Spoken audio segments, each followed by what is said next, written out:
pés nos humilhamos, servos consagrados, reverentemente ao Deus Santo adoramos. Por favor, com amor, espiritualmente, Deus está no templo. Cristo está no templo, sumo benefício, por seu sangue nos foi dado. Ele, o bom cordeiro, foi o sacrifício que expiou o vil pecado. Escolheu e sofreu o cabal suplício. Cristo está no templo. Tu que estás no templo, preceptor divino, e os corações habitas. Tu paciente mestre, dá-nos teu ensino, aclarando as leis benditas. Que prazer conhecer a graça infinita, se estás no templo.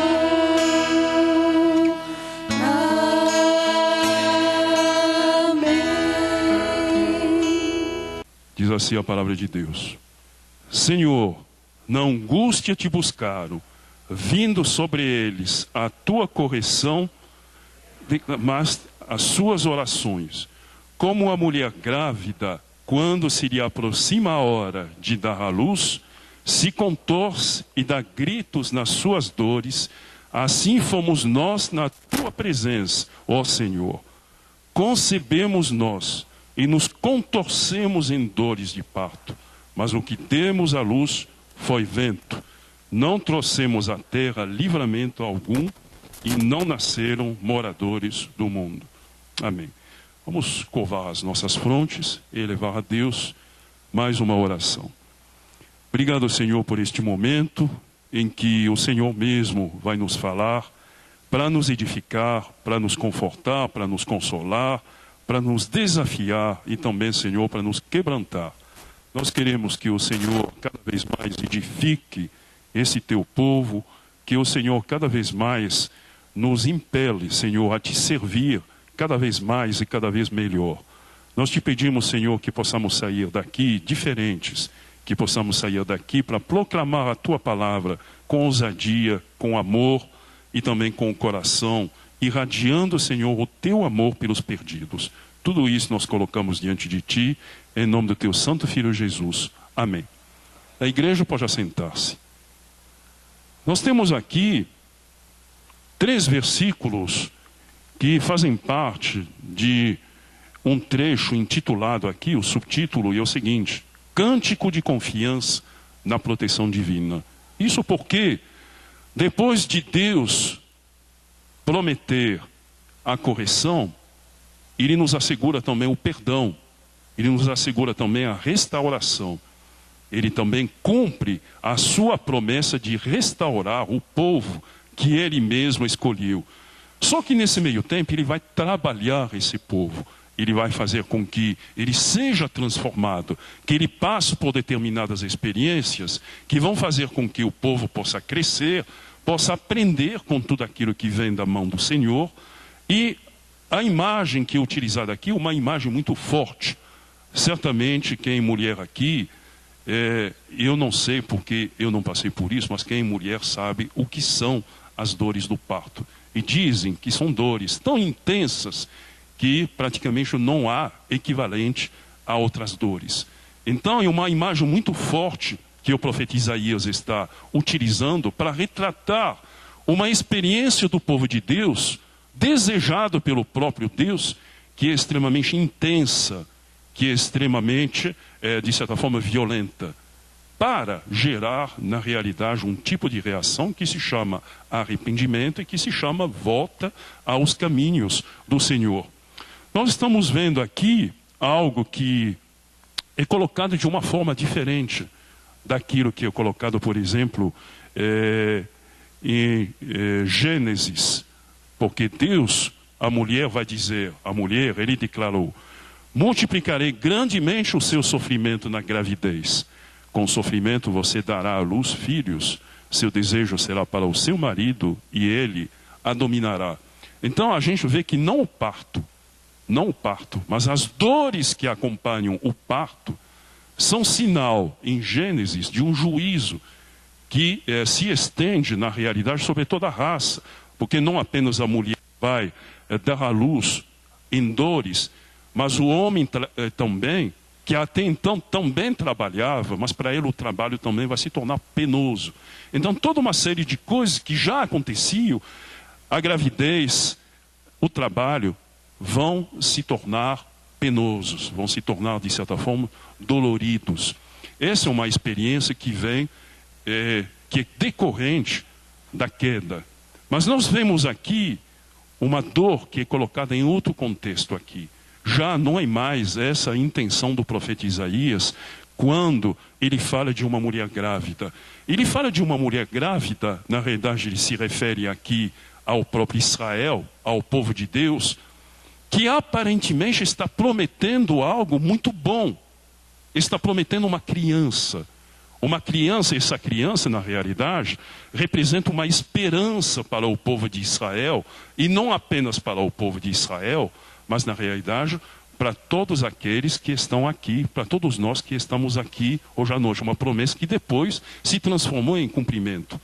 Né? E nós vemos, no entanto, que é uma decepção muito grande, porque essa gravidez, quando ela chega ao término, em vez de dar, em vez de dar à luz uma criança, ela dá à luz vento, gases.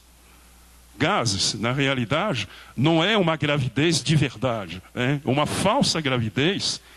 Apresenta todos os sintomas de uma gravidez de verdade, mas na hora de dar a criança à luz, não é uma criança que sai. Na realidade, são somente gases, vento.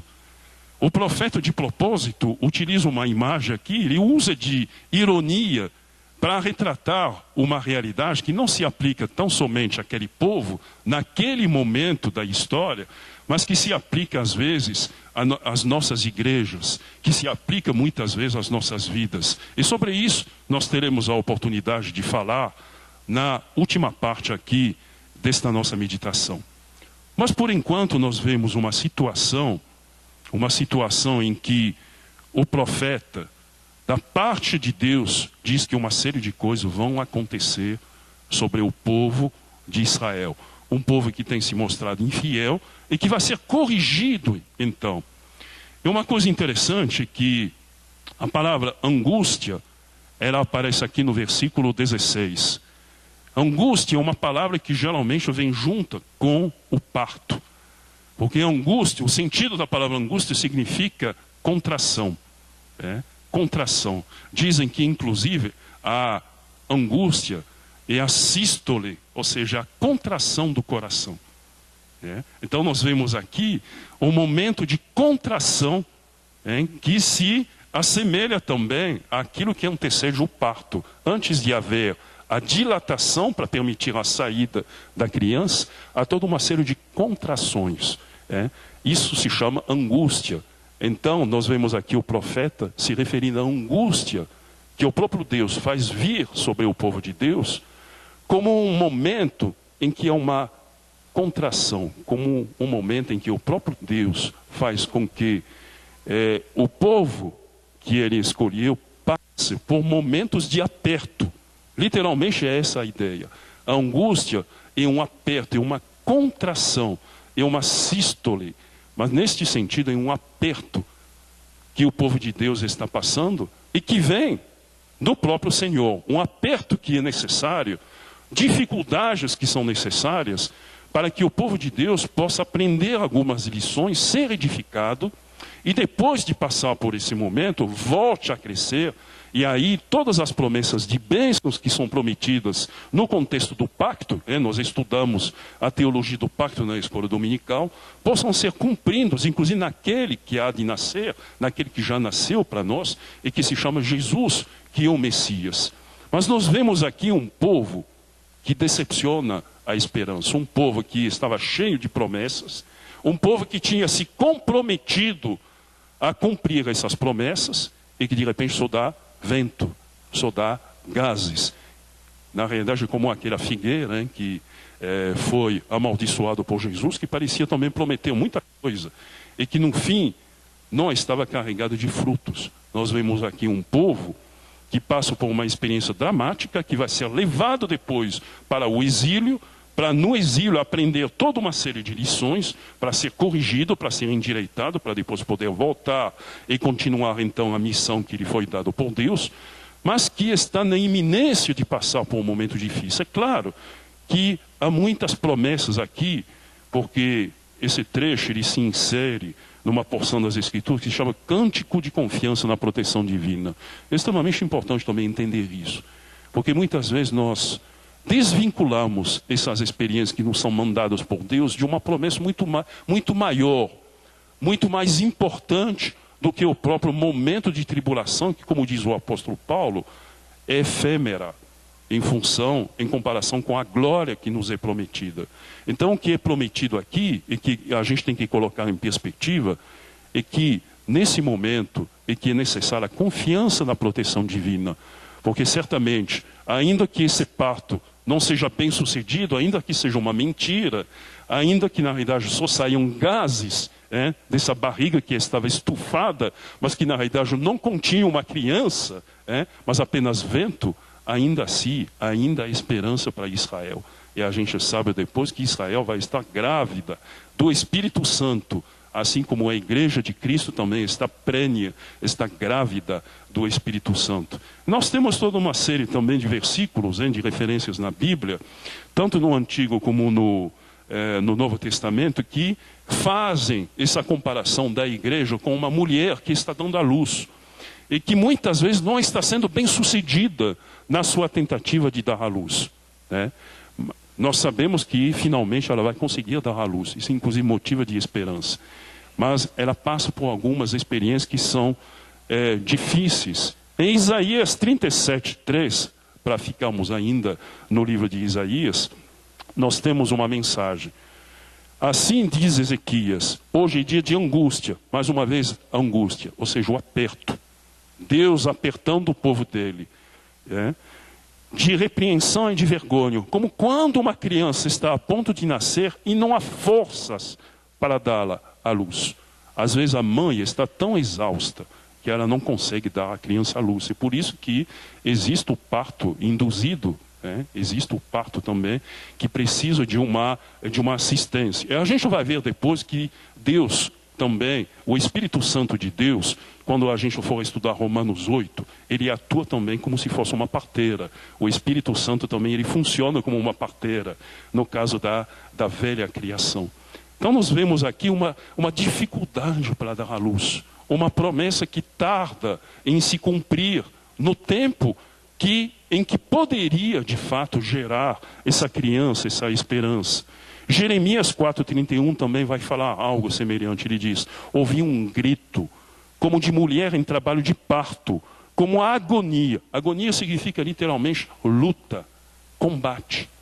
Uma agonia de uma mulher ao dar à luz o primeiro filho. É o grito da cidade de Sião, que está ofegante e estende as mãos, dizendo: ai de mim, estou desfalecendo, minha vida está nas mãos de assassinos. É interessante, porque é o momento em que Sião, Israel, o povo de Deus, no Antigo Testamento, toma consciência dos seus pecados, grita por socorro, estende a sua mão para o alto para receber a ajuda divina, se rende, começa a tomar consciência dos seus pecados, da sua situação, e quer gerar. Não quer mais apenas prometer dar à luz, mas quer de fato que o Senhor mesmo a ajude a dar à luz essa criança tão desejada, e a cujo respeito nós vamos falar logo mais. Então, o que nós podemos dizer, qual é a primeira verdade que nós podemos aprender, com base no texto que nós acabamos de ler e nos demais que foram citados, é que as dores do parto, eles anunciam disciplina sobre o povo de Deus. Mas é uma disciplina que vem como um presente, embora possa não parecer. Uma disciplina que é necessária, que faz parte da educação do povo de Deus. É uma disciplina também em que a criança, apesar de nascer outra coisa, e aí o profeta está sendo muito irônico, né? Apesar de nascer outra coisa, mas prenuncia uma coisa que infalivelmente vai acontecer depois, não mais por conta dos esforços da mulher, do povo de Deus, mas por conta do próprio Deus, que então vai intervir para assistir a esse parto e fazer com que a criança que vem dele possa ser gerado no corpo, então, que se chama apropriadamente de corpo de Cristo. Então nós vemos aqui uma promessa que não é cumprida, mas que encontra seu cumprimento na realidade a partir de Isaías 7,14.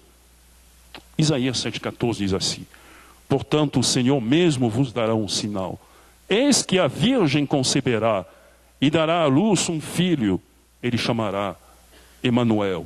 Emanuel, significando Deus conosco. E nós vemos aqui uma promessa que a gente sabe que se cumpriu no nascimento do Messias, no nascimento de Jesus.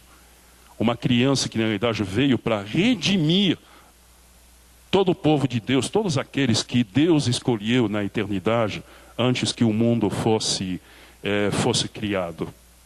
Isaías 66, no final do livro, nos versículos 7 e 9, diz assim: antes que estivesse de parto, deu à luz. Antes que lhe viessem as dores, nasceu-lhe um menino. Quem jamais ouviu tal coisa? Quem viu coisa semelhante? Pois acaso nascer uma terra num só dia, ou nasce uma nação de uma só vez? Pois Sião, antes que lhe viessem as dores, deu à luz seus filhos. Acaso farei eu abrir a madre e não farei nascer, diz o Senhor? Acaso eu que faço nascer, fecharei a madre, diz o teu Deus? Então nós temos aqui, mais uma vez, uma progressão nessa promessa. O próprio Deus diz: olha, não tem como não dar certo no final. Apesar de todas as frustrações, apesar de todas as decepções, apesar de todas as promessas não cumpridas por parte do meu povo Israel, eu farei com que Israel gere. Ele vai gerar, porque na realidade eu é que farei Israel gerar e dar à luz, de tal maneira que a promessa de Deus vai se cumprir. E nós vemos esse cumprimento na realidade. João também vai falar sobre isso, em João 16, 21. Aparentemente o João está falando de uma mulher como se fosse qualquer mulher. Mas na realidade ele faz referência, a partir desta mulher, ao próprio povo de Deus. Ele diz assim, João 16, 21. A mulher que está dando à luz sente dores, porque chegou a sua hora. Mas quando o bebê nasce, ela esquece a angústia. Ela esquece o aperto, por causa da alegria de ter vindo ao mundo a criança. Então nós vemos aqui, nós passamos agora da promessa, e muitas vezes de uma promessa frustrada pela desobediência do povo de Deus, a um cumprimento dessa promessa que é assegurado, apesar do povo de Deus, pelo próprio Deus. Nós vemos aqui o cumprimento de algo que é sublime, e que é o nascimento do Messias. Apocalipse 12, versículo 2, diz assim: apareceu no céu um sinal extraordinário, Uma mulher vestida do sol, com a lua debaixo dos seus pés e uma coroa de 12 estrelas sobre a cabeça. Ela estava grávida e gritava de dor, pois estava para dar à luz. E nós entendemos aqui que João está falando de Israel, está falando aqui das 12 tribos, ou alternadamente dos 12 apóstolos, e de uma mulher, o povo de Israel, em quem o próprio Deus, de quem o próprio Deus vai fazer chegar o Messias, Jesus. Os católicos romanos interpretam isso, na realidade, como sendo Maria, mas na realidade é muito mais do que Maria. É todo o povo de Israel que é retratado, como costuma ser retratado, inclusive, no resto da Bíblia, no Antigo Testamento, como uma mulher que dá à luz algo que até então vinha sendo frustrado pela desobediência, mas que por fim vai dar certo, porque essa mulher e o Israel de Deus, essa mulher, finalmente, ela vai conseguir dar à luz, através da intervenção sobrenatural de Deus, ela vai dar à luz o Messias, que vem para redimir. De tal maneira que o parto finalmente deu certo. O parto finalmente trouxe à luz a esperança, o consolo, o conforto do povo de Deus, o consolo de Deus. O que Israel foi incapaz de realizar, Deus faz acontecer por meio do Messias. Nós temos aqui em Apocalipse 12, 2, de certa forma, o cumprimento de Isaías 27, 17 e 18. Aquilo que em Isaías acaba sendo um parto frustrado, um falso parto, acaba se tornando em Apocalipse 12, 2, uma realidade.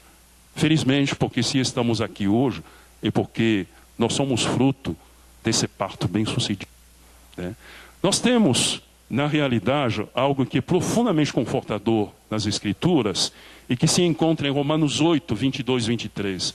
Eu convido os irmãos, inclusive, a abrirem a sua Bíblia nesse trecho das Escrituras, Romanos 8, 22 e 23, que nos assegura: porque sabemos que toda a criação, a um só tempo, geme e suporta angústias até agora.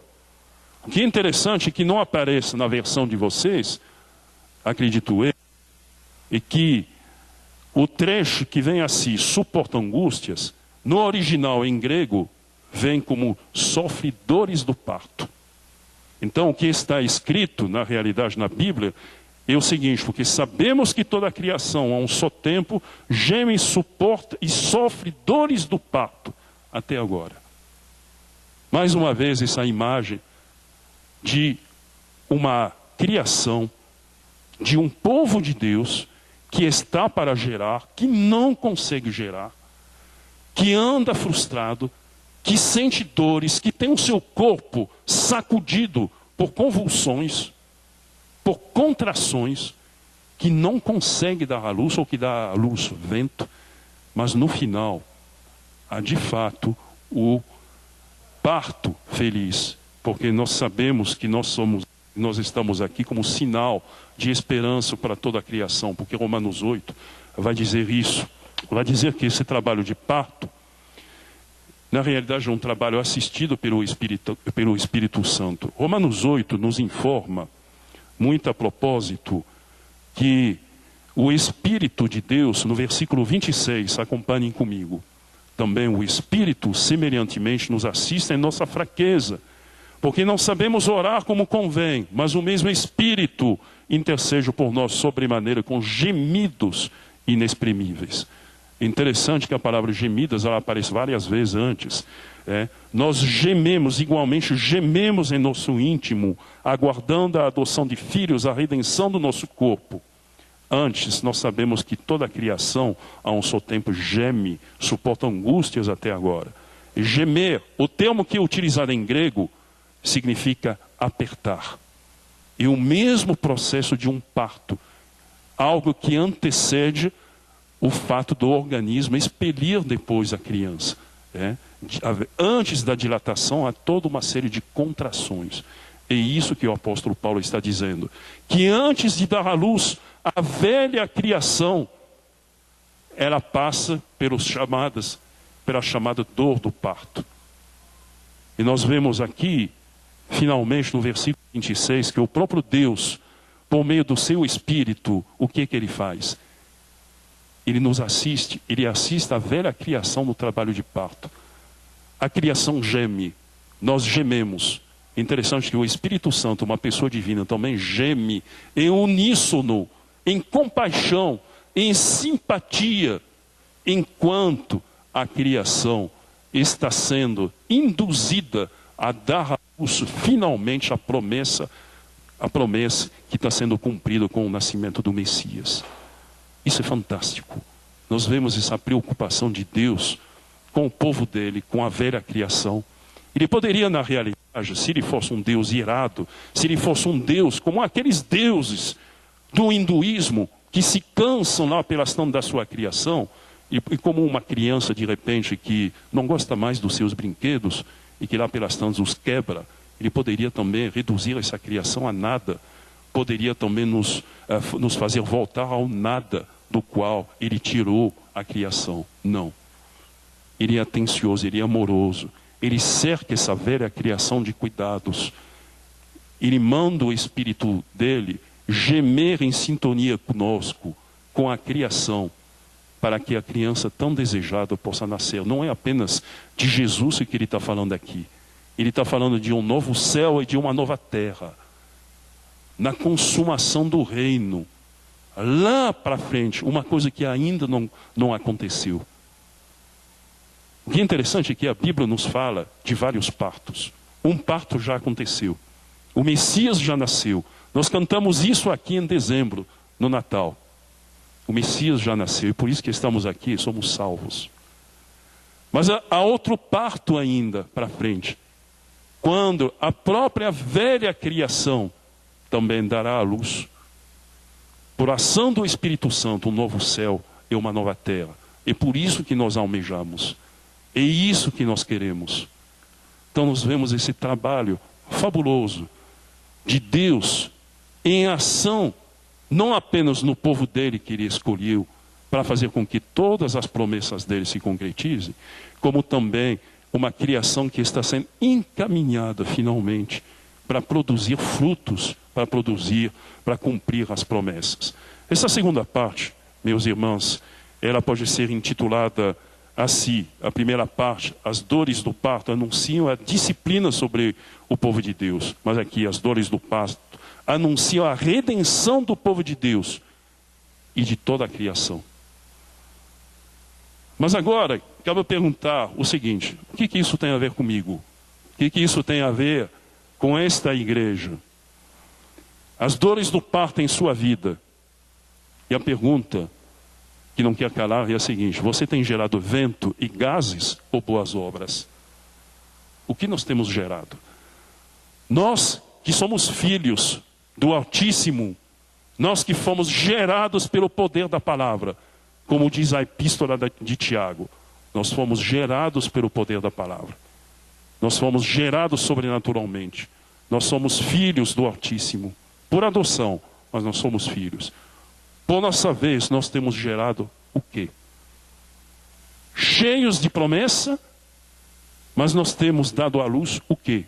Temos dado à luz vento, gases, ou verdadeiramente bons frutos, boas obras, que a Bíblia nos diz que os filhos de Deus devem gerar, devem produzir.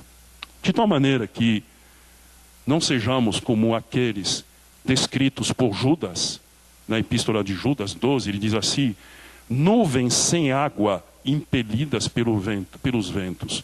De vez em quando a gente acha que vai chover, né? Tem trovão, tem raios, a gente pensa, é agora. E nada. São nuvens sem água. É só ameaça, é só barulho. Não acontece nada, a chuva não cai. E o agricultor que estava esperando que caísse uma chuva boa para regar a terra e para fazer o plantio crescer, ele fica de mãos abanando, porque nada acontece. Tem muito barulho. E como se diz, e muito calor e pouca luz. Às vezes nós somos assim. Parece que a coisa vai sair. Desta vez vai sair. na realidade, muito barulho. É como se houvesse muitas nuvens, essas nuvens negras carregadas, mas sem água. Depois do trovão, depois dos raios, nada. Não há água que desce. Não há criança que nasce. Não há boas obras que sejam praticadas. Então, Judas, ele nos avisa e nos alerta com relação a isso, para não sermos assim.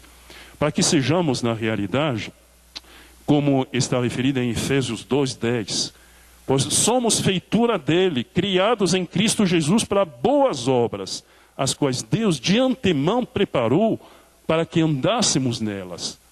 Então, se nós somos gerados pelo poder da palavra, se nós fomos gerados sobrenaturalmente por meio desse parto, nós que nascemos do Altíssimo, nós que nascemos do alto, como está dito em João, quando Jesus vai falar com Nicodemos, ele ensina como se dá o novo nascimento.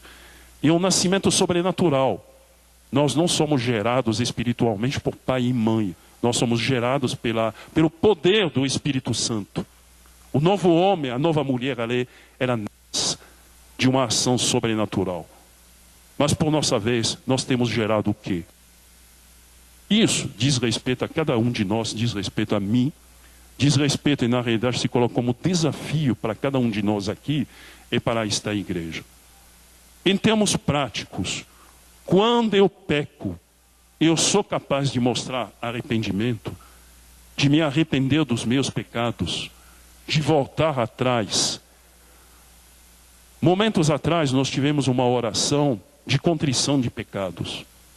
Será que isso verdadeiramente corresponde à nossa prática? Quando erramos, verdadeiramente nós chegamos a Deus e a quem ofendemos e pedimos perdão? Quantas vezes forem necessárias, mas fazemos isso. Corrigimos depois o nosso procedimento. De fato, nós temos proclamado as boas novas. Caberia perguntar aqui, quantas vidas foram alcançadas pelo nosso testemunho, pela nossa pregação? Nós somos de fato uma igreja que evangeliza? Se for, glória a Deus. Se não for, se eu ainda não evangelizo, a partir deste momento eu tenho que me conscientizar que eu tenho que gerar filhos espirituais. Filhos espirituais.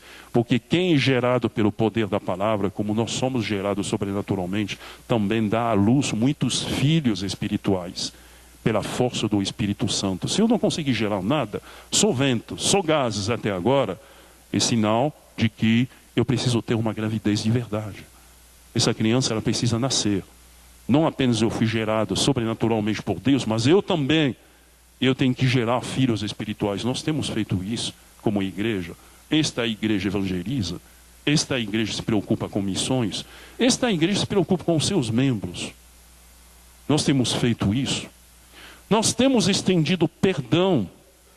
Nós temos estendido perdão. Nós temos pedido perdão. Ou nós temos ficado com os nossos melindres, sem sermos tratados, e ao mesmo tempo sem querer que o outro também seja tratado, mas apenas punido. Temos feito isso. Temos andado verdadeiramente como filhos de Deus. Temos ajudado a gerar sobrenaturalmente outros filhos de Deus. Temos ajudado os nossos irmãos que também, eles foram gerados pelo poder da palavra.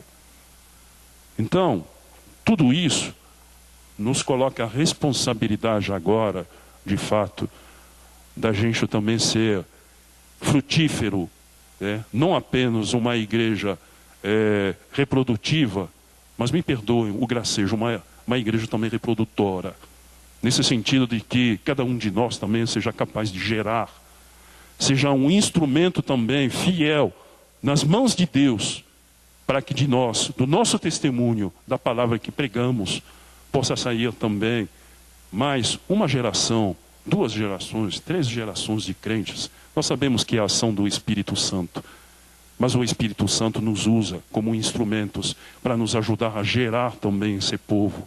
Ele poderia fazer isso sem a nossa ajuda, ele não precisa de nós, mas ele resolveu nos usar como instrumentos para fazer isso, de tal maneira que nós também possamos não mentir, possamos não ser como essa mulher retratada aqui em Isaías, que estava prometendo muita coisa e no final só nasce vento. Que não sejamos como aquelas nuvens impelidas pelos ventos, que prometem chuva, mas que no fundo não permitem que a chuva caia. Só barulho e mais nada. Que não sejamos assim, que não sejamos a igreja do barulho, mas que sejamos uma igreja que verdadeiramente saiba que foi gerada sobrenaturalmente pelo sacrifício do Messias. Que novos céus e nova terra, futuramente, também serão gestados, serão gerados a partir da ação do Espírito Santo. E que nós, enquanto isso, temos o dever, temos a responsabilidade de fazer com que um povo, novos cristãos, também se acheguem ao rebanho através de nós. Que sejamos então instrumentos da graça de Deus. Que sejamos também, assim como Deus assista à criação, como se fosse uma parteira, induzindo esse nascimento do novo céu e da nova terra, que nós também possamos ser Barnabés, de certa forma. É Barnabé que ajudou também, que foi utilizado como um instrumento para fazer com que o apóstolo Paulo fosse integrado à comunidade, que nós possamos também ajudar outros a ser gerados pelo Espírito Santo, que possamos acompanhá-los, que possamos ser solícitos com os nossos visitantes. Nós somos uma igreja abençoada por Deus, porque domingo após domingo nós estamos recebendo aqui visitantes e mais visitantes. E Deus quer que eles fiquem aqui, que não apenas sejam visitantes de passagem, que amanhã não estejam mais aqui, mas que eles deitem raízes aqui, que eles saibam que de fato eles foram gerados sobrenaturalmente, e que a partir de agora, eles que foram gerados pelo poder da palavra vão ajudar também o Espírito Santo, vão ser usados pelo Espírito Santo também para gerar novos cristãos. Que possamos então deixar os nossos melindres de lado, deixarmos tudo aquilo que passou ser resolvido pelo próprio Deus e possamos novamente trabalhar, fazendo com que a igreja cresça em sabedoria, em santidade, em piedade, uma igreja que não tenha medo de se colocar de joelhos, de implorar, assim como essa mulher, de estender a mão para o Altíssimo, de dizer: Deus, me ajuda a gerar, me ajuda a ser frutífero, me ajuda a ser um crente de fato produtivo, um crente que possa ser reprodutivo, que possamos ser assim, que esta igreja seja conhecida não apenas como a igreja da boa doutrina, mas que seja conhecida como a igreja que de fato pratica o que anuncia, o que confessa. Esse é o desafio que a palavra de Deus e a palavra de hoje nos coloca, não apenas para esta semana, mas para o restante das nossas vidas. Amém? Vamos nos colocar em pé e vamos elevar a Deus mais uma oração. Senhor, nós te agradecemos pela tua palavra e entendemos que sem o Senhor nada pode nascer em nós. Entendemos que tudo aquilo que veio no tempo e na plenitude dos tempos é porque o Senhor já o tinha planejado, o Senhor já o tinha desejado desde antes da fundação do mundo. Nós muitas vezes, Senhor, ficamos envergonhados por não produzir os frutos que são desejados por Ti. Nós que muitas vezes que fomos gerados pelo poder da Tua palavra, não conseguimos, Senhor, ser instrumentos de bênção para também assistir o parto, induzir também, ajudar a induzir o parto de outros filhos Teus que estão aqui perto de nós e que nós não assistimos no seu parto. Nós pedimos perdão, Senhor, às vezes pela nossa pouca disponibilidade, a nossa pouca disposição em arregaçar as mangas, em nos colocar a serviço do nosso próximo, em nos despojar, Senhor, dos nossos melindres, do nosso amor próprio e dar mais importância, Senhor, à dor do outro. Que possa ser uma dor, Senhor, profícua, que possa ser a dor de uma mulher que está para dar à luz e que depois se alegra com a criança que vai nascer. Que possamos, Senhor, verdadeiramente ser ajudantes desse parto que o Senhor mesmo está fazendo, está gerando aqui. Que possamos ter os Teus instrumentos, os Teus enfermeiros para ajudar nesse parto induzido. Que possamos, Senhor, ser bênção aqui na face da terra, enquanto aqui caminhamos. Que no fim, Senhor, quando o Senhor mesmo fizer da velha criação sair, Senhor, a nova criação, o novo céu e a nova terra, pela tua bondade, pela bondade do teu Santo Espírito, que geme em uníssono com a velha criação, que nós também possamos ser contados entre aqueles que permaneceram fiéis, Senhor, entre o teu povo, que se afadigaram, Senhor, para pregar o teu evangelho, que como filhos teus, Senhor, se preocuparam também em gerar outros filhos espirituais. Esta é a graça e a bênção, Senhor, que nós te pedimos para as nossas vidas e para a vida da igreja local. Em nome do teu Santo Filho Jesus.